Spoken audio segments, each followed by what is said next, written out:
Sir ఇప్పుడు mutual funds is subject to market risk అని ఉంది. సో ఆ లైన్ ఎందుకు పెట్టారు సార్? రిస్క్ ఉండిద్దంటారా 100%? 2008, 2007 ఆ టైంలో ఏం జరిగిందో మీకు చెప్తాను. అప్పటి నుంచి కూడా మార్కెట్‌లో ఎవరైతే ఉంటారో సీనియర్స్ వాళ్ళకి కొంచెం బాగా అవగాహన ఉంటుంది దీని మీద.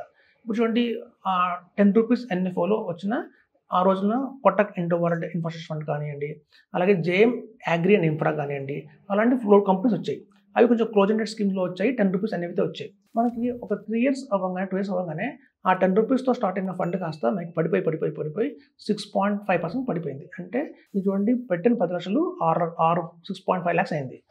చాలామంది అనుకుంటారు ఏంటంటే, అరే మార్కెట్ పడిపోయింది, మార్కెట్ బాలేదు, పెరుగుతుందేమో అనుకున్నారు. కానీ ఈవెన్ ఆఫ్టర్ 8 ఇయర్స్ కూడా పెరగల. ఫండ్‌లో పర్ఫార్మెన్సే పెరగల. సో మీరు చూస్తే పెట్టిన 8 ఇయర్స్ కూడా మన ఫండ్ ఏమో పెరగలేదు. పైగా లాస్‌లోనే బయటకు రావడం జరిగింది. ఎంత లాంగ్ టర్మ్ వెయిట్ చేసినా కూడా పోయింది, రాలేదు.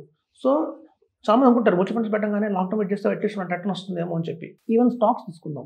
స్టాక్స్‌లో కూడా తీసుకుంటే, ఎందుకంటే సబ్జెక్ట్ మార్కెట్ రిస్క్. మార్కెట్‌లో ఏమున్నా రిస్కే. ఇప్పుడు చూడండి, ఒక స్టాక్ 100 రూపీస్‌లో మీరు కొన్నారు.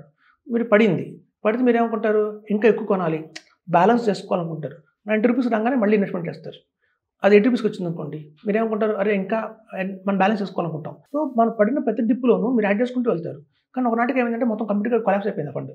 సో మీరు అలా ఎక్కువ పడినప్పుడల్లా మీరు యాడ్ చేయకపోతే అట్లీస్ట్ ఒక 100 రూపీస్ లాస్‌లో ఉండేవాళ్ళు.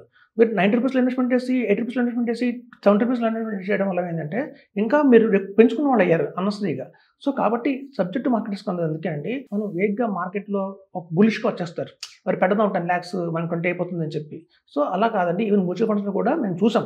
ఎవరైతే మార్కెట్‌లో 20 ఇయర్స్ నుంచి ఉన్నారో ఫీల్డ్‌లో, ఈవెన్ అడ్వైజర్స్ కూడా చాలా మంది తెలీదు ఇట్లాంటి. ఇప్పుడు నేను చెప్పాను మీకు, గూగుల్‌లోకెళ్ళి కోటక్ ఇండో వరల్డ్ ఇన్ఫ్రాస్ట్రక్చర్ ఫండ్‌ని కొట్టండి, మీకు తెలిసిపోతుంది. సో ఇలాంటివన్నీ కూడా జరిగాయి గతంలో అన్నది ఓన్లీ సీనియర్ మోస్ట్ అడ్వైజర్స్ తెలుసు తప్ప, కొత్తగా వచ్చిన అడ్వైజర్ కూడా చూసుండరు ఇట్లాంటి ఫాల్స్. ఇలాంటి మనం పీఎంఎస్ రిస్క్ ఎక్కువ, ఎస్ఎఫ్ రిస్క్ ఎక్కువ అంటారు, కానీ ఈవెన్ మ్యూచువల్ ఫండ్స్‌లో కూడా రిస్క్ ఎక్కువ ఉంది. అందుకే mutual funds are subject to market risk. Any equity product subject to market risk అనేది గట్టిగా చెప్పేది అందుకే. సో కాబట్టి మనం వార్నింగ్ ఇస్తున్నాము. తెలియకుండా వితౌట్ ఎనీ ప్రాపర్ అడ్వైజర్ లేకుండా మీకు కనుక మ్యూచువల్ ఫండ్స్‌లో ఇన్వెస్ట్మెంట్ చేసినా కూడా, మీకు కనుక ఫాల్ కనుక చూస్తారంటే, భారీ ఫాల్ కనుక వచ్చిందంటే మాత్రం రికవర్ అవ్వడం చాలా కష్టం.